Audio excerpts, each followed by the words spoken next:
reconsiderar su decisión. El capitán se enteró que un par de miembros de la tripulación habían abandonado la nave. Como se disponía a zarpar en breve del puerto liberiano con rumbo a otros países costeros de África, necesitaban marineros.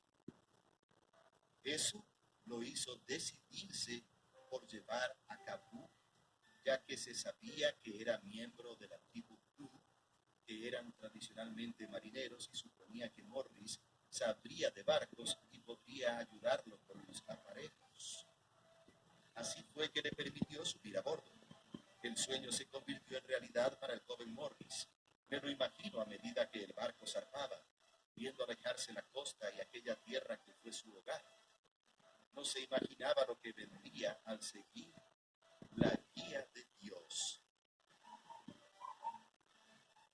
Los Cru son tradicionalmente un pueblo marítimo, muy buenos marineros. Son pescadores de oficio e históricamente se sabe que traspasaron sus costas para comerciar con sus vecinos africanos. Pero claro, no a la edad que tenía Sam. Cuando la tripulación subía por las jarcias para ajustar las velas, se esperaba que Morris lo hiciera con ellos. Pues lo cierto es que lo intentó, pero el miedo lo paralizaba en semejante altura. Descubrió que no había nacido para marinero, sobre todo cuando las tormentas empezaron a zarandear la embarcación. Enfrentar la tormenta en el mar era como para asustar a cualquiera, pero encontrarse en la punta del mástil y con el barco prácticamente de costado era pavoroso. Samuel jamás había experimentado algo similar y casi se muere del susto. En cierta ocasión bajó aterrado, a punto de desmayarse. El grumete se le acercó y le dijo: «Sabes, toda la vida he deseado trabajar en las jarcias, pero terminé atendiendo al capitán. ¿Por qué no intercambiamos posiciones?» Al parecer, no habían consultado con el capitán respecto a ese cambio en el personal. Y el capitán, al llegar y encontrarse al joven Morris en su camarote, se puso furioso. Morris se vio venir una paliza y lo primero que se le ocurrió fue caer de rodillas y ponerse a orar para que Dios calmara el corazón furibundo de aquel hombre. El capitán era un personaje rudo y violento, y para colmo Samuel no gozaba de sus simpatías. Esperaba a un joven que tuviera experiencia en el mar y se había encontrado todo lo contrario. Como si fuera poco, la conversación incesante de Samuel sobre su Padre Celestial lo irritaba. El capitán se levantó para golpearlo y se detuvo intempestivamente. Cuentan que cuando el capitán vio al chico de rodillas orando, recordó los días de su infancia en una granja en Nueva Jersey, donde se crió en un hogar cristiano. Allí su madre le enseñó a orar y leer las escrituras. A medida que Samuel oraba, la ira del capitán se convirtió en un sentimiento de nostalgia de Dios. En las semanas posteriores, Morris y el capitán entablaron conversaciones sobre las verdades espirituales. Finalmente, le entregó el corazón a Cristo. Se volvió creyente. El barco era de buen tamaño. Era un tercio más grande que un campo de fútbol, lo cual no es poca cosa. Y la tripulación era bastante numerosa. Estaba compuesta por gente de diversos lugares. Me resulta interesante que, al menos según la versión de Baldwin, Samuel fuese el único africano, el único de raza negra. También había árabes, malayos y, sin duda, asiáticos, y claro, británicos. Se presentaron algunos incidentes con la tripulación. Era un grupo difícil de manejar, compuesto por gente ruda y de países y culturas muy dispares. A veces surgían pleitos y peleas. En cierta ocasión, un tripulante malayo, bastante agresivo, más que los otros, sacó una especie de espada con la que iba a luchar contra otro de los miembros de la tripulación. Viajar en alta mar en el siglo XVII era una empresa de alto riesgo, no solo por los peligros inherentes a la travesía en sí, sino por lo que significaba llevar una tripulación compuesta de hombres rudos y agresivos a los que había que mantener a raya mediante una disciplina sumamente estricta y castigos corporales. Aún así, ocasionalmente, debido a lo prolongado del viaje, se producían motines e incidentes violentos, que fue precisamente lo que sucedió con cierto tripulante malasio conocido por su feroz carácter, en más de una ocasión había provocado derramamiento de sangre. El marino amenazó de muerte a un compañero con un arma punzocortante. Varios miembros de la tripulación, muy fornidos ellos, retrocedieron temerosamente. Sin embargo, el joven Samuel salió al frente. Valerosamente le pidió al malasio que depusiera el arma. Fue una acción que pudo haberle costado la vida. Cuentan que al malasio no le hizo ninguna gracia aquella interferencia y que se disponía a usar la espada contra Morris, pero se le paralizó el brazo. No podía moverlo. El capitán presenció la escena y concluyó que se había tratado de un milagro. Como resultado de ello, muchas de las personas que fueron testigos del incidente se convirtieron a la fe y creyeron en Cristo. Cuando el viaje llegó a su fin, alguien comentó que la mitad de la tripulación se había vuelto creyente. Sin duda, su dominio del inglés era menor de lo que puedo imaginar. Al parecer hablaba con frases cortas, sin muchos adjetivos, principalmente sustantivos y verbos. Probablemente, como me expresaría yo si intentara hablar en el dialecto. Solían decir, es un buen tipo, pero suena como un niño de primer grado. Esa era su situación. Sin embargo, se las arreglaba para comunicarse. No obstante, la palabra carisma me viene a la mente. Parece que su valentía era un fenómeno carismático. Lo hemos reflejado en el episodio con el malasio, cuando le dice no matar. También se hace patente en el impacto que tuvo sobre el capitán y en la hermandad que se generó entre la tripulación. Semanas después, Samuel y una tripulación transformada arribaron a su destino, Nueva York. Apenas acababan de concluir la construcción del puente de Brooklyn y me imagino la nave surcando bajo el puente y dirigiéndose al puerto. Sabemos por los registros de la Marina de Nueva York exactamente en qué muelle atracó el barco. Sin duda, esta ciudad de los enormes edificios tan activa y repleta de gente tiene que haber sido una escena inolvidable para este jovencito venido de África. El barco atracó en el muelle y el capitán, consciente de los peligros que seguramente correría un jovencito africano en esa gran ciudad, le rogó que se quedara con él. Y como justo estaban pensando tomarse unas vacaciones en su granja familiar, lo invitó a que lo acompañara. Sin embargo, Morris tenía claro que para él lo primero era encontrar a Stephen Merry. Y tan decidido estaba que no aceptó la oferta del capitán. Los marineros le regalaron un poco de ropa para que tuviera algo decente que ponerse en la ciudad. La primera persona con quien se encontró fue probablemente un vagabundo que deambulaba por el puerto. Samuel se le acerca y con mucha ingenuidad le pide que lo conduzca donde Stephen Merry. La sola idea de que en una ciudad habitada por 2 millones de personas, la primera persona a la que Samuel se haya dirigido apenas bajando del barco supiera dónde encontrar a Merritt, le confiere una naturaleza milagrosa a la historia. El hombre efectivamente conocía a Stephen Merritt. Entonces le responde, sí, es más, he estado en su misión que queda en la 8ª calle, te podría llevar, pero te costará $1.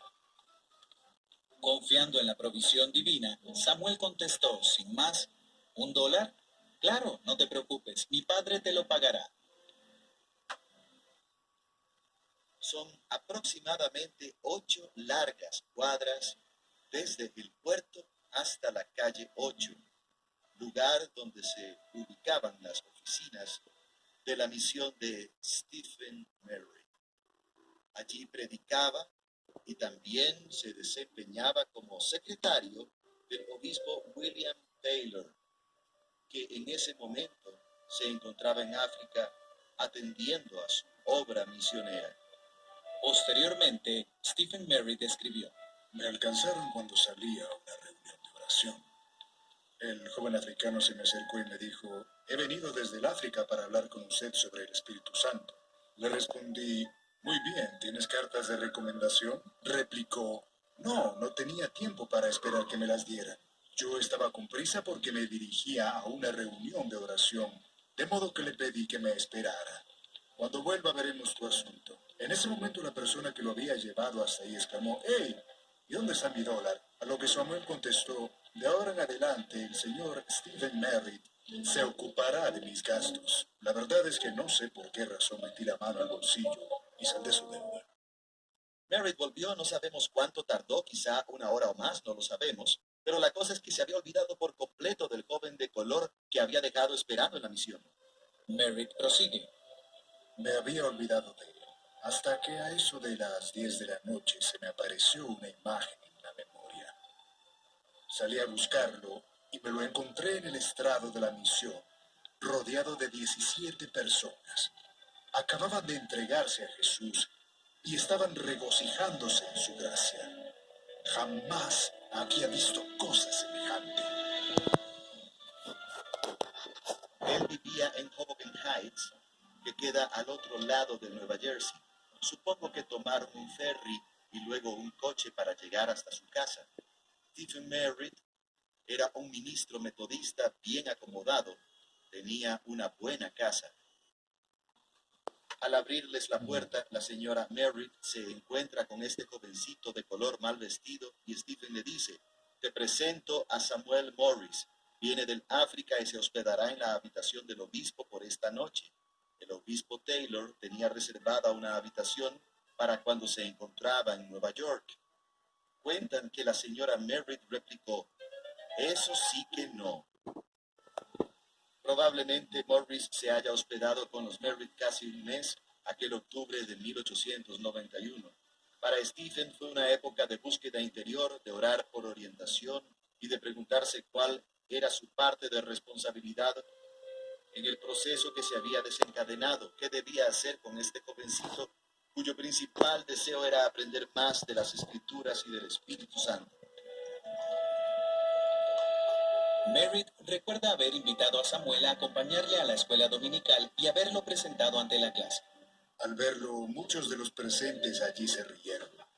No obstante, cuando les contó el relato de su conversión, yo justo tuve que salir del salón. De modo que nunca supe lo que les dijo Kabul. Pero al regresar me maravillé. Muchos jóvenes se habían acercado al altar llorando. La presencia y el poder del Espíritu Santo habían inundado el lugar con su gloria. Algunos de los jóvenes de la escuela dominical quedaron tan conmovidos que formaron una sociedad misionera llamada Sociedad Misionera Samuel Morris y recaudaron dinero y ropa para proveer todas sus necesidades para que pudiera ingresar a la Universidad Taylor en Fort Wayne, Indiana. La respuesta por parte de la gente que lo conocía era muy buena. Todos parecían quererlo. Pensando que los atractivos turísticos le interesarían, Stephen lo llevó a visitar la ciudad. Sucedió que Merritt lo llevó a la iglesia más alta en el estado de Nueva York con la intención de impresionarlo. Para Morris fue la gota que colmó el vaso. Samuel me preguntó, Stephen Merritt, ¿ora usted alguna vez cuando viaja en coche? Yo le respondí, sí, a menudo. Al recibir esa contestación, Kabul puso su mano sobre la mía, me hizo arrodillarme y dijo, vamos a orar. Fue la primera vez en mi vida que me arrodillé en un coche para orar. Kabul le habló al Espíritu Santo diciéndole que él había venido de África para hablar conmigo acerca de él, pero que yo siempre charlaba de otras cosas y que además quería mostrarle la iglesia, la ciudad y la gente, y que mientras tanto él tenía grandes deseos de escuchar y aprender acerca de él. Siguió orando, pidiendo que el Espíritu Santo quitase de mi corazón todas esas cosas y que me llenase tanto de sí mismo, de modo que nunca más escribiera, predicara ni hablara de otra cosa que no fuese del Espíritu Santo. Realmente hubo 3 personas en el coche ese día.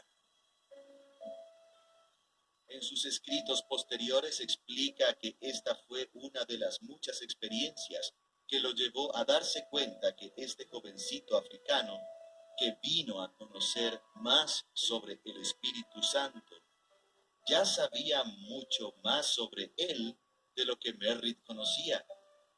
Era él que estaba aprendiendo de Morris sobre la plenitud del Espíritu.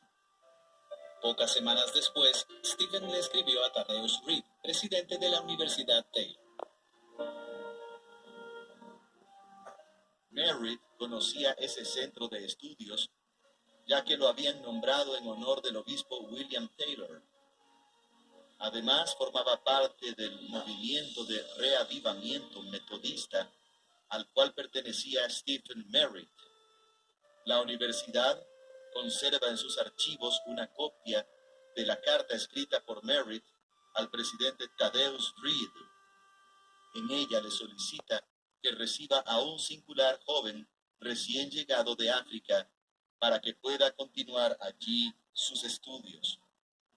Su llegada tiene lugar en un momento económicamente crítico para la universidad, ya que se habían endeudado al ampliar sus recintos y estaban endeudadísimos con los bancos locales. Esto sucedió justo después de la Guerra Civil, durante una de las peores depresiones económicas en la historia de nuestro país. No estamos del todo seguros, pero al parecer existen pruebas de que los bancos habían amenazado con clausurar el edificio principal. La escuela se encontraba en una situación deplorable y enfrentaba el cierre de sus puertas. Su rector, Thaddeus Reed, tenía la esperanza de que la institución pudiera gozar de un futuro próspero, en que se diera a los alumnos que llegaban de todas partes del mundo la oportunidad de prepararse para el ministerio. Y de pronto aparece un jovencito de color procedente del África. Thaddeus Reed ya sabía quién era por la correspondencia que había recibido y se lo presentó a un par de miembros del directorio que se encontraban en ese momento discutiendo las necesidades de la escuela. Se cuenta que uno de ellos, a manera de broma, dijo: ¿esa es tu visión? ¿Es este el brillante estudiante del futuro de que tanto hablas? Thaddeus replicó: pues sí, eso creo. Sus palabras resultaron proféticas. El hecho de que Thaddeus Reed aceptara a un joven sin recursos como alumno de la Universidad de Taylor, sobre todo en un momento de crisis económica para la institución, solo puede ser atribuido a la mano de Dios.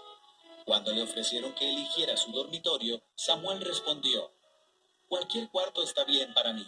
Si hay uno que nadie quiera, denme ese. La llegada de Morris al campus universitario trajo consigo un reavivamiento, una unción del Espíritu Santo que brotaba de él. Produjo un reavivamiento espiritual entre el cuerpo del alumnado que en su mayoría estaba inmerso en el racionalismo del siglo XIX.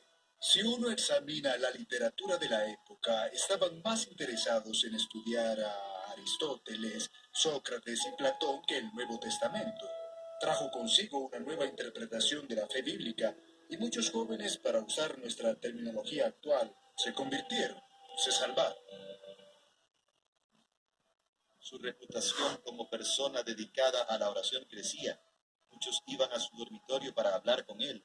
Si escuchaba un toque a la puerta mientras oraba, seguía orando hasta terminar su charla con su padre.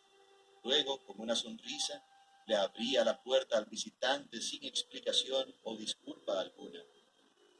Todos entendían que era uno de sus hábitos de vida. Necesitaba continuar sus estudios de inglés para poder adaptarse a la vida estudiantil.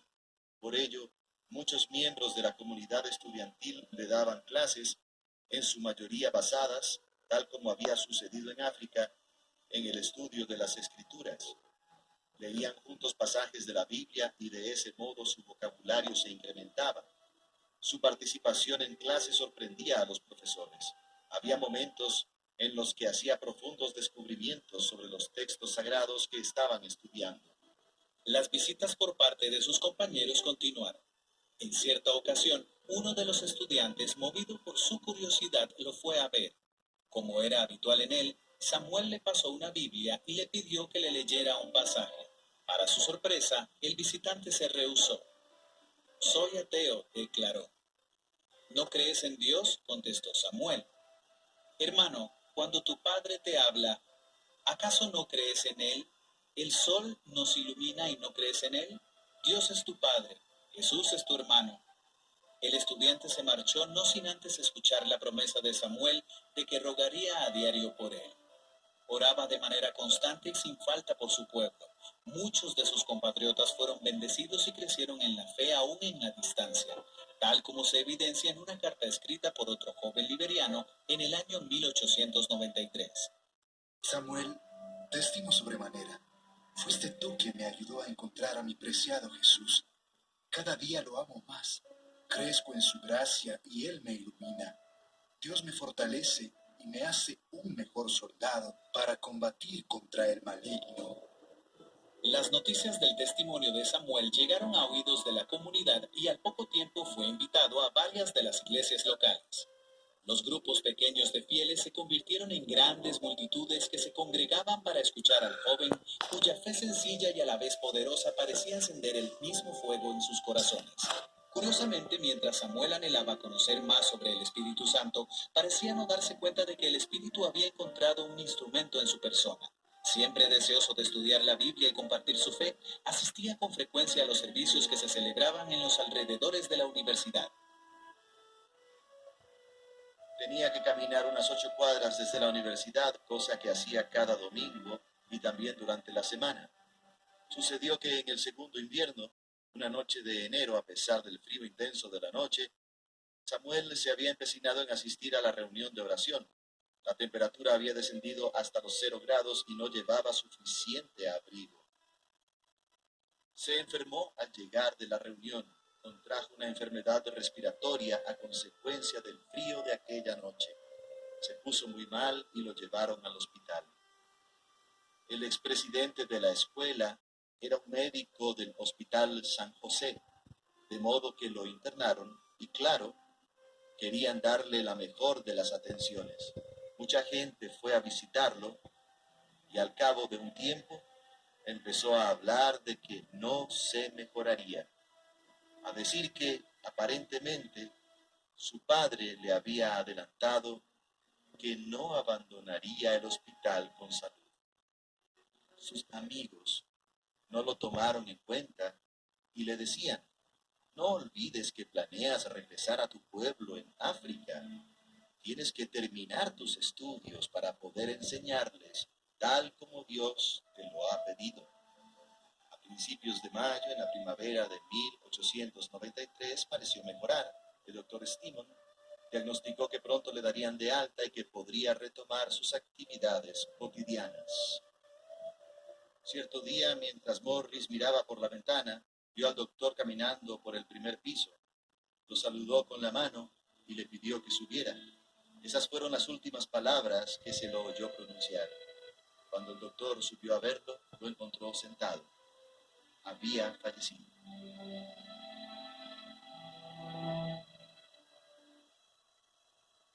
Su muerte en mayo de 1893 causó una gran conmoción en el recinto estudiantil.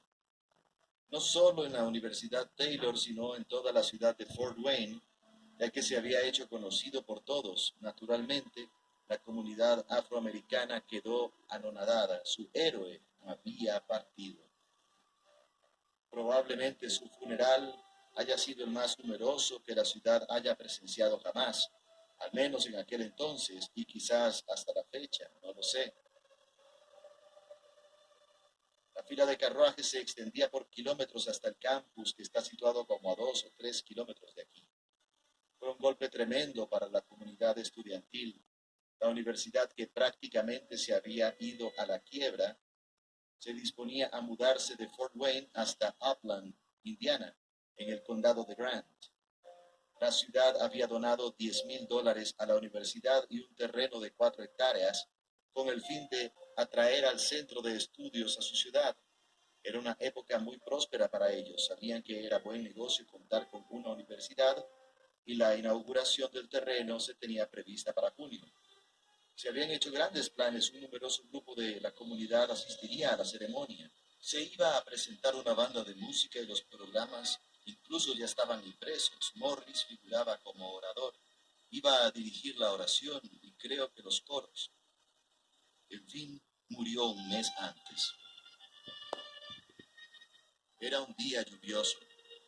Todos estaban conmocionados por la temprana muerte de la joven promesa africana. Sobre todo el presidente. Un pequeño grupo de personas llegó hasta Upland.